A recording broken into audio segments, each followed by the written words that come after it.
कार्यक्रम चल रहा है महिला जगत और अब बढ़ चलते हैं अपने अगले सेगमेंट की ओर, जो कि रहता है हमारा बातचीत का विषय।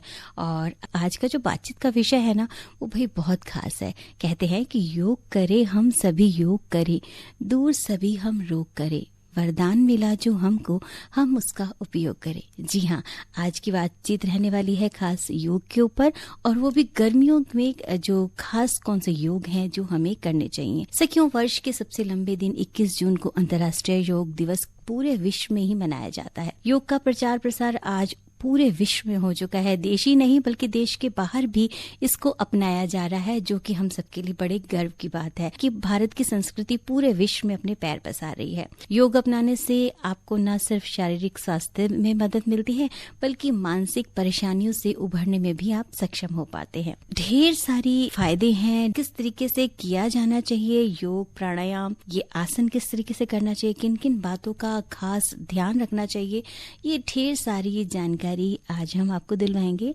इस बातचीत के माध्यम से। और आज हमारे साथ होंगी मर्लिन रूही विल्सन जी, जो कि योग एक्सपर्ट हैं, साथ ही एक प्रतिष्ठित स्कूल में पढ़ाती भी हैं। तो सबसे पहले करते हैं मर्लिन जी का बहुत बहुत स्वागत हमारे स्टूडियो में। मर्लिन जी नमस्कार। नमस्कार। जैसा कि आप समझ ही गए होंगे कि आज हम जिस विषय पर चर्चा करने वाले हैं वो है गर्मियों के योग। तो हमें सबसे पहले आप ये बताएं कि गर्मियों के मौसम में खुद को शीतल रखने में, खुद को शांत रखने में, या यूं कहें कि अच्छा अनुभव करने में योग किस तरीके से सहायक होता है और कौन कौन से योग हम कर सकते हैं। सर्वप्रथम तो हमको ये समझने की ज़रूरत है कि योग जो है वो हमारे शरीर को ही नहीं, हमारे दिमाग को, हमारे मानसिक संतुलन को भी हमारे शरीर से एकसार करता है। तो जब हमारा शरीर और हमारा मन एक जैसा काम करता है तो जो हमारा एक जीवन है वो बहुत ही संतुलित तरीके से आगे बढ़ता है। और गर्मियों में अगर हम बात करें, जैसे कि बहुत ज्यादा अभी गर्मियां पड़ रही हैं और हम बहुत परेशान रहते हैं, उस समय हमको एक ब्रीदिंग एक्सरसाइज, एक ब्रीदिंग का योग रहता है, शीतली योग उसको कहते हैं हम। उसको अगर हम अभ्यास करते हैं उसका, तो हम ये पाएंगे कि हमारा जो शरीर है उसमें शीतलता का अनुभव करेंगे। जैसे कि उसको करने का जो तरीका है, जो अभ्यास करना स्टार्ट करते हैं शीतली योग को, तो पहले तो आपको एक पद्मासन में बैठ जाना है और एक ऐसी खुली जगह में बैठना है जहां से आपको ताजा हवा मिल रही है। फिर आपको जो है अपनी जुबान को बाहर की तरफ निकालना है। अपनी जुबान को बाहर की तरफ निकाल के उसको आपको एक पाइप की तरह या नाली की तरह मोड़ना है, कोशिश करके। जो आप सांस अंदर ले रहे हैं वो उस पाइप या नाली में से अंदर जाना चाहिए, यानी कि आपकी जुबान से होते हुए वो जाना चाहिए, वायु आपके अंदर, और उसकी आवाज आपको आनी चाहिए। जब वो हवा अंदर जा रही है तो उसकी हवा के अंदर जाने की आवाज आपको सुनाई देनी चाहिए, इस तरीके से। और फिर आपको नाक से छोड़ना है। तो इस तरीके से जब आप हवा को जुबान से अंदर ले रहे हैं और नाक से बाहर निकाल रहे हैं, तो इससे आपका जो मन है, आपके शरीर के अंदर शीतलता उत्पन्न होगी। यहाँ पर मेरा एक सवाल है कि अभी आपने कहा कि पद्मासन में, अगर पद्मासन में अगर किसी को ना पता हो तो वो भी आप हमें थोड़ा सा बताएं। अच्छा। और क्या सहजासन में भी, जो हम सिंपली जैसे बैठते हैं, उसमें बैठकर भी इसको किया जा सकता है? हाँ, ये आसन बहुत ही ज्यादा इजी है, बहुत ही ज्यादा आसान है। इसको हम कहीं पे भी कर सकते हैं। इसको हम अपने ऑफिस में, अपने घर में, अगर हम नीचे नहीं बैठ सकते हैं, जमीन पे बैठ के नहीं कर सकते हैं इसको, तो हम कुर्सी पे बैठकर भी कर सकते हैं। लेकिन हमारे जो पैर हैं, हमारे जो तालू हैं वो जमीन से लगे हुए होने चाहिए, फ्लैट होने चाहिए जमीन पे, और हमारे हाथ जो हैं वो घुटनों पे सीधे होने चाहिए। हमारी हथेली जो है वो घुटनों पे होनी चाहिए। तो उससे ये बहुत आसान तरीका है। कुर्सी पे सीधे बैठकर पीठ को सीधा करके भी हम इस आसन को कर सकते हैं। और जब शुरुआत में हम इसको बस हमने स्टार्ट किया ही है या इसका हमने अभ्यास करना प्रारंभ किया है, तब हम इसको 9 बार करते हैं। ये चक्र है, इनहेलेशन और एक्सहेलेशन का चक्र है, सांस अंदर लेने का और बाहर छोड़ने का चक्र है। उसको 9 बार हम स्टार्टिंग में करते हैं, और फिर जैसे जैसे अभ्यास बढ़ाते जाते हैं तो इसको हम दिन भर में, मतलब एक बार में 30 से 40 बार भी कर सकते हैं। जैसे जैसे अभ्यास बढ़ता जाता है वैसे वैसे इसके फायदे आपको अपने जीवन में देखने को मिलते हैं। आज तो बहुत अच्छे से प्रूफ भी हो गई है कि योग आपको हर तरीके से बलवान बनाता है, आपको पुष्ट करता है और आपको बेनिफिट्स ही होते हैं। यहाँ पर एक प्रश्न और मन में आ रहा है कि योग करने से पहले क्या खाएं, क्या ना खाएं, या कितने टाइम का ड्यूरेशन आपका रहना चाहिए? क्योंकि आजकल सब वर्किंग होते हैं, जैसा भी आपने कहा कि ऑफिस में बैठकर भी आप इसको कर सकते हैं, तो क्या इन बातों का भी ध्यान रखना जरूरी होता है? बिल्कुल, इन बातों का ध्यान रखना बहुत ज़रूरी है, क्योंकि योग जो है वो एक एक्सरसाइज नहीं है, केवल एक व्यायाम नहीं है। योग आपका जीवन शैली है। ये ओवरनाइट नहीं हो सकता। इसको आपको अभ्यास करते करते करते करते कई वर्ष लग जाते हैं कि आपका एक योगी जीवन शैली बन जाए, जिसको हम कहते हैं योगिक लाइफस्टाइल आजकल के जो ट्रेंड्स में चल रहा है। लेकिन वो बहुत आसान नहीं है, क्योंकि हम आजकल की भागदौड़ भरी जिंदगी में फास्ट फूड और जंक फूड, पैक्ड फूड से दूर नहीं रह सकते हैं। समय की कमी के कारण भी कभी कभी ऐसा होता है। लेकिन हम जहां तक कोशिश करें, फ्रूट्स, सलाद के ऊपर ज्यादा ध्यान दें। और जैसा कि आपने बोला वर्किंग लोगों को क्या ध्यान रखना चाहिए, तो योग का एक ये बहुत बड़ा नियम होता है कि आप अपने भोजन और योग अभ्यास के बीच में 6 घंटे का गैप रखेंगे। लेकिन अब क्योंकि आजकल समय की कमी बहुत है, तो 3 घंटे का गैप तो हमको रखना है, मिनिमम 3 घंटे का गैप तो हमको चाहिए ही चाहिए, क्योंकि वो योग का जो अभ्यास है आपका, उसमें आपके शरीर में इतने सारे बदलाव आएंगे। क्योंकि ये कोई सिर्फ एक फिजिकल एक्सरसाइज नहीं है, ये अंदर तक आप मन को, आपके मस्तिष्क को, हर तरीके से ये आपको इफेक्ट करेगा। तो इसलिए आपको खाली पेट इसका अभ्यास करना है। और योग अभ्यास खत्म हुआ है, आपने शवासन से पूरा किया है उसको, और आपका शरीर अभी ठंडा हो रहा है धीरे धीरे, क्योंकि ऊर्जा बहुत उत्पन्न होती है योग जब हम करते हैं। तो योग अभ्यास के बाद आपका शरीर धीरे धीरे वापस अपने नॉर्मल टेम्परेचर में आ रहा है। तो उसके बाद आपको 1 घंटे तक कुछ नहीं खाना है, ना आपको कुछ पीना है। कई लोगों की आदत होती है कि जैसे योगाभ्यास खत्म हुआ, ग्रीन टी पी ली या फ्रूट जूस ले लिया, फ्रूट्स खा लिए। ऐसा नहीं करना है आपको। 1 घंटे 1.5 घंटे का गैप करके ही आपको कुछ खाना है, या आपको कोई भी फलों का जूस है या ग्रीन टी है, जो भी आपको उसके बाद ही लेना है। ये आपको ध्यान रखना है। योग करते समय और भी कई सावधानियां होती हैं, जैसे कि श्वास का लेना और छोड़ना। ये एक बहुत बड़ा प्रैक्टिस है, क्योंकि पूरा योग अगर आप देखेंगे, हर आसन के अंदर श्वास कब लेनी है और कब छोड़नी है, उसी से आपके फायदे और नुकसान तय होते हैं योग अभ्यास में। मैम, यहाँ पर हम आपसे एक चीज और जानना चाहेंगे। जो आजकल गर्भवती महिलाएं होती हैं, उनको भी स्पेशली कहा जाता है कि उनको भी योगा अभ्यास करना चाहिए, तो कौन कौन से आसन हैं वो इजीली कर सकती हैं, साथ ही साथ उनको किन किन बातों का विशेष रूप से ध्यान रखना चाहिए, वो भी आप हमें बताएं। गर्भावस्था के दौरान बस ये ध्यान रखना बहुत ज्यादा आवश्यक है कि पेट पर बल पड़ रहा है या पेट पर जोर पड़ रहा है, ऐसा हमें कोई भी आसन नहीं करना है। खिंचाव आ रहा है पेट पर, वो ऐसा कोई भी आसन नहीं करना है। चिकित्सक ये जरूर बोलते हैं गर्भवती महिलाओं को कि ब्रीदिंग वर्क प्रैक्टिस करें, जो कि योगा से कर सकते हैं, आप प्राणायाम से कर सकते हैं, लेकिन वो भी आप अपने जो आपके चिकित्सक है उनके परामर्श से ही आपको करना है। या एक बहुत ही ज्यादा जो स्पेशलाइज्ड योगा ट्रेनर्स होते हैं, आप उनके पास जाइए, परामर्श लीजिए, वो आपको बताएंगे। जैसे कि कई बार ऐसा भी बोला जाता है कि 7 महीने के बाद मतलब जमीन पर बैठकर योगाभ्यास किया जाए, मलासन किया जाए। सूर्य नमस्कार के लिए हम नहीं बोल सकते, क्योंकि उसके अंदर भुजंग आसन आता है, उसके अंदर आपके पेट को खिंचाव महसूस होगा, उसमें आपका पेट खिंचेगा। तो उसको करने का जो एक दूसरा तरीका होगा, वो आपका स्पेशलाइज्ड योगा ट्रेनर आपको बता सकते हैं। जोर से योगा हमको नहीं करना है, बिल्कुल ताकत वाला योगा हमको उस समय नहीं करना है। इन बातों का हमको बहुत ध्यान रखना है, और चिकित्सक परामर्श के बिना तो बिल्कुल भी कुछ नहीं करना। बिल्कुल सही कह रही हूँ यहाँ पर आप मैम, क्योंकि अक्सर देखने में आता है कि आजकल सोशल मीडिया के माध्यम से बहुत सारी योग करवाए जा रहे होते हैं, पर सबके लिए सब कुछ नहीं होता। और जैसा कि आपने कहा कि डॉक्टर के परामर्श लेने के बाद ही आपको कौन सी चीज सूट करती है, वो सबसे ज्यादा मैटर करती है। क्योंकि हर किसी का जो शरीर होता है वो एक अलग प्रकार का शरीर होता है। आज कई सारे चैनल्स योगासन बताए जाते हैं, महिलाएं फॉलो करती हैं, गर्भवती महिलाएं भी फॉलो कर लेती हैं, लेकिन कई बार ये भी देखा गया है कि उससे नुकसान भी हुआ है। बिल्कुल। तो इस बात का हमको बहुत सावधानी पूर्वक ध्यान रखना है कि हम जो सोशल मीडिया पे योग के चैनल्स देख रहे हैं, उनका स्रोत क्या है।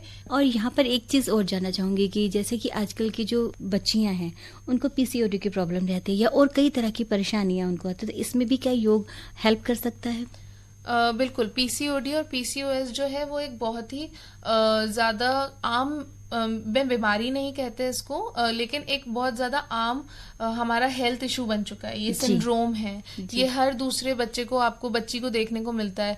हर दूसरी बच्ची इससे गुजर रही है। क्यों? क्योंकि आजकल हमारा जीवन बहुत ज्यादा भाग दौड़ भरा हो गया है। हमारे पास समय की कमी है, हम अच्छा खाना नहीं खाते हैं, हम फास्ट फूड पे ज्यादा डिपेंड हो जाते हैं, जल्दी जल्दी खाना खा रहे हैं, खाना खाते टाइम मोबाइल को यूज कर रहे हैं, टेलीविजन देख रहे हैं, या फिर खाने का जो समय है उसको हम ध्यान में नहीं रख रहे हैं। जैसे सुबह जल्दी उठना है, रात को जल्दी सोना है, तो इन बातों का हम ध्यान नहीं रख पाते हैं। कई बार इन चीजों की वजह से पीसीओडी और पीसीओएस जैसी प्रॉब्लम को देखा गया। आयुर्वेद में बोला गया कि महिलाओं का जो शरीर का सेंटर होता है वो हमारा गर्भाशय होता है। तो अगर हमारे गर्भाशय में कोई भी परेशानी है या कोई भी एक मिसमैनेजमेंट हो रहा है कहीं पे भी, तो वो हमारी पूरी बॉडी को अफेक्ट करता है। इसमें वजन बढ़ना देखा गया है, बालों का झड़ना देखा गया है, और हमारा जो पैनक्रियाज होता है वो शुगर को डाइजेस्ट करने में प्रॉब्लम करता है। तो ये कम उम्र की लड़कियों में देखा जा रहा है, क्योंकि आजकल भागदौड़ नहीं है, फिजिकल कोई एक्सर्शन नहीं है, तो यहाँ पे योग को इंट्रोड्यूस करना बहुत जरूरी है। तो इसमें कौन कौन से जो आसन है वो जो किए जाने चाहिए? इसमें 4 मेन आसन होते हैं जो कि बहुत हेल्पफुल, हम कहें अगर मददगार है। ये जैसे कि एक तो है बटरफ्लाई पोज, बटकोन आसन। ओके, बटकोन आसन है, भारद्वाज आसन है, भुजंग आसन और बाल आसन। ये 4 ऐसे रामबाण इलाज हैं जिनको दूसरी और मतलब आप कह सकते हैं रेमेडीज के साथ अगर हम इन आसनों को भी फॉलो कर रहे हैं तो बहुत ज्यादा फायदा देखने को मिला है। मतलब इतना फायदा देखने को मिला है कि पीसीओडी और पीसीओएस एलिमिनेट हो गए जीवन से, लाइफ से चले गए, वो प्रॉब्लम ही चले गए जिन्होंने इन आसनों को फॉलो किया। तो जैसे बदकोण आसन होता है, इसको हम बटरफ्लाई पोज कहते हैं। इसमें आपको क्या करना है कि पहली बात तो ये आपके पेल्विक एरिया में रक्त का संचार और बेहतर करेगा।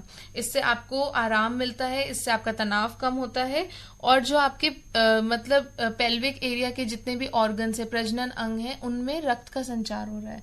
तो ओवरी में सिस्ट कैसे कम होगी? ओवरी की सिस्ट ऐसे ही गायब होगी जब वहां पे फ्रेश ब्लड की सप्लाई होगी। और आप आसन के ऊपर आपको बैठना है, आपको अपने दोनों पैरों के तलवों को एक साथ जोड़ना है। इसमें आपको अपने तलवों को पकड़ना है दोनों हाथों से और अपनी पीठ को सीधा करने की कोशिश करनी है। और फिर आपको अपने जो दोनों घुटने हैं, अपनी जो आपकी दोनों थाइज हैं, उनको आपको ऊपर नीचे एक बटरफ्लाई की तरह मूव कराना है। इसको आप जितना मतलब शुरुआत में तो ये धीरे धीरे ही करने को आता है, लेकिन जिस तरीके से अभ्यास बढ़ता जाता है इसकी स्पीड भी आप बढ़ा सकते हैं। इसका एक और वेरिएशन होता है जो कि लेट के किया जाता है, वो भी काफी फायदेमंद है, लेकिन उसमें आप अपने घुटनों को ऊपर नीचे नहीं करते, उसमें सिर्फ आप लेट कर इसी आसन में आपको लेटना है। पैरों की पोजीशन यही रहेगी, हाथ आपके साइड में रहेंगे और लेट कर आपको श्वसन करना होता है। वो एक दूसरा वेरिएशन होता है, लेकिन ये बहुत ज्यादा इजी भी है और ये आप कहीं पर भी बैठे बैठे कर सकते हैं। ऐसा नहीं कि इसके लिए आपको एक पर्टिकुलर टाइम चाहिए या एक विशेष कोई जगह चाहिए। खुली हवा की जगह होनी चाहिए और आप बैठे बैठे इसको टीवी देखते देखते भी कर सकते हैं। दूसरा होता है भारद्वाज आसन। इसको नियमित रूप से अगर हम करते हैं तो पीठ के जो निचले हिस्से, गर्दन, कंधे, इनकी अकड़न और दर्द से छुटकारा मिलता है आपको। और इस आसन को करने से गर्भाशय की जो मांसपेशियां होती हैं वो बहुत टोन्ड हो जाती हैं, वो बहुत मजबूत होती हैं, क्योंकि पीसीओएस और पीसीओडी ऐसी बीमारी जो आपके गर्भाशय को बिल्कुल शिथिल कर देगा, बहुत कमजोर कर देगा, उसका काम रुक जाएगा बिल्कुल। तो वो रुकते ही, गर्भाशय का काम रुकते ही महिला की जो पूरी एक आप कह सकते हैं काया है, पूरा शरीर है, वो बीमारियों से भर जाएगा। इसी तरीके से अगर हम कमर दर्द और पीठ के दर्द की बात करें या हम अपने पेट की मांसपेशियों को टोन करने की बात करें, जैसे कि आजकल युवतियों को हम देखते हैं तो उनको फ्लैट स्टमक चाहिए, साइज 0 चाहिए, मतलब उनको एक टोन बॉडी चाहिए, उसमें भुजंग आसन इतना ज्यादा मैं आपको बोलूंगी सहायक है कि ये एक रामबाण इलाज है हर एक चीज का। मतलब आपके डबल चिन की प्रॉब्लम को सॉल्व करते हुए जाता है और आपके पूरे पेट को फ्लैट करता हुआ जाता है इतना ज्यादा। और ऊपर से मतलब आप इसको रेगुलरली अगर आप इसको नियमित रूप से अभ्यास कर रहे हैं, आपकी पीठ का दर्द, आपके हाथ की टोनिंग हो जाती है, मतलब आपकी बाहें ऊपर से लेके नीचे तक, आपके कंधे, ये एक बहुत ज्यादा, जिसको आप वेस्टर्न कल्चर में पुशअप्स के नाम से जानते हैं, ये भुजंग आसन से ही निकला है। पुशअप्स का जो वेरिएशन है वो एक भुजंग आसन का ही वेरिएशन है, लेकिन भुजंग आसन में पुशअप्स से कहीं ज्यादा आप ऊर्जा का प्रयोग कर रहे हैं और स्ट्रेचिंग हो रही है उसके अंदर। तो ये एक ज्यादा इंपॉर्टेंट है। इसमें आपको क्या करना है, आपको इसको हम कोबरा मुद्रा भी कहते हैं, और इसमें आपको पेट और पेल्विक के एरिया में हल्का दबाव महसूस होगा। इसमें आपको क्या करना है कि आपको पेट के बल लेट जाना है। पेट के बल लेटने के बाद आपको अपने हथेलियों को अपने कंधों के बराबर में लाके रखना है, जमीन पे टिकाना है, और फिर धीरे धीरे श्वास अंदर खींचते हुए आपको अपने हाथों को सीधा करना है, यानी कि आपको ऊपर की तरफ उठना है। और इसी तरीके से आपको होल्ड करके रखना है उसको 10 सेकेंड्स, 15 सेकेंड्स, जितने भी आप होल्ड कर सकते हैं। अभ्यास के साथ वो बढ़ती जाती है, और फिर आपको वापस धीरे धीरे श्वास छोड़ते हुए नीचे आना है। तो ये आपका भुजंगासन का एक चक्र पूरा होगा। शुरुआत में आप इसको 10 कर सकते हैं, या आपसे जितना हो रहा है उतना कर सकते हैं, लेकिन अभ्यास के साथ साथ आप इसको बढ़ाते हैं। बहुत अच्छी जानकारी मर्लिन रूही विल्सन जी हमें दे रही हैं कि किस तरीके से छोटी छोटी एक्सरसाइज को, छोटे छोटे योग आसन को अपनाकर आप हेल्दी वेल्दी रह सकते हैं। यहाँ पर हम ये भी आपसे चलते चलते जानना चाहेंगे मर्लिन जी कि क्या हर कोई योग कर सकता है, या योग शुरुआत कर रहे हैं तो किन किन बातों का उनको खास ध्यान रखना है, क्या क्या सावधानी बरतनी चाहिए, ये भी आप हमें बताएं। योग तो हर कोई कर सकता है, क्योंकि योग में मेडिटेशन भी आता है, योग में योगासन भी आते हैं, योग में ब्रीदिंग वर्क भी आता है, प्राणायाम वगैरह भी आते हैं। तो हमको इन बातों का ध्यान रखना है कि जैसे कि हम बात करें हृदय रोगियों के बारे में, अगर हम बात करें ब्रीदिंग वर्क स्टार्ट करने से पहले या योगासन स्टार्ट करने से पहले, शुरुआत में पहले उनको अपने चिकित्सक से भी बात कर लेनी चाहिए। तो मेरा ये सजेशन है, मेरी तो यही राय है कि अगर आप हृदय रोगी हैं तो भी आप एक ट्रेंड योगा एक्सपर्ट से जरूर मिलिए। उन्हें पता होता है कि आपको किस तरीके से योग सिखा सकते हैं। वो बीपी की अगर प्रॉब्लम है, रक्तचाप की अगर जिनको प्रॉब्लम रहती है, उनको भी, क्योंकि ये ब्रीदिंग वर्क से रिलेटेड होता है। योगाभ्यास जो है वो बिना ब्रीदिंग वर्क के हो ही नहीं सकता जी। तो सांस का लेना छोड़ना, कितना हार्ट रेट बढ़ रहा है उसमें, इन सारी चीजों की जानकारी हमको योगा ट्रेनर दे सकते हैं। तो इन बातों का हमको ध्यान रखना चाहिए। और मेरा तो यही सुझाव है कि सबसे ज्यादा योग की आज जिनको जरूरत है, आवश्यकता है, वो है आज के युवा। उनको वापस योग की तरफ आने की जरूरत है। युवतियों को योग की तरफ आने की जरूरत है। छोटे छोटे बच्चों को हमें योगा सिखाने की जरूरत है, क्योंकि जब वो योग का अभ्यास करना चालू करेंगे तो उनको अपना जो, क्योंकि ये सिर्फ हमारे शरीर के लिए नहीं है, हमारे माइंड के लिए भी है जी, ये हमारे मस्तिष्क के लिए भी है। उसको शांत कराना, डिप्रेशन, अगर कोई डिप्रेशन में है कोई व्यक्ति, तो वो योग का अभ्यास करें, उनको योग करवाया जाए, उनको योग बताया जाए कि आपको ये योग करना है, आपको मेडिटेशन इस तरीके से करना है। मेडिटेशन बहुत हेल्प करता है। यूं कहें कि सब बातों की बात, योगा सबका मूल, दिनचर्या के काम में योग न जाए भूल। तो बिल्कुल योग के कितने फायदे हैं आपने बहुत अच्छे से बताया। और कोई सा भी मौसम हो, गर्मी हो, सर्दी हो, बरसात हो, योगा आपको हमेशा करना है। और अगर आपको हेल्दी वेल्दी रहना है, जैसे कि अभी मर्लिन रूही जी कह रहे थे कि हमें वापस मुड़कर जाने की जरूरत है, कि तब क्योंकि जिस तरीके से बीमारियां अपना पैर पसार रही हैं, उसके लिए प्रिकॉशन के रूप में अगर आप कोई भी एक्सरसाइज करते हैं, रूटीन में, दिनचर्या में शामिल करते हैं योग को, तो आप निश्चित रूप से स्वस्थ रह सकते हैं, निरोग रह सकते हैं। आप हमारे स्टूडियो में आए, इतनी अच्छी अच्छी जानकारी दी आज, उसके लिए करते हैं हम आपका तहे दिल से शुक्रिया, धन्यवाद।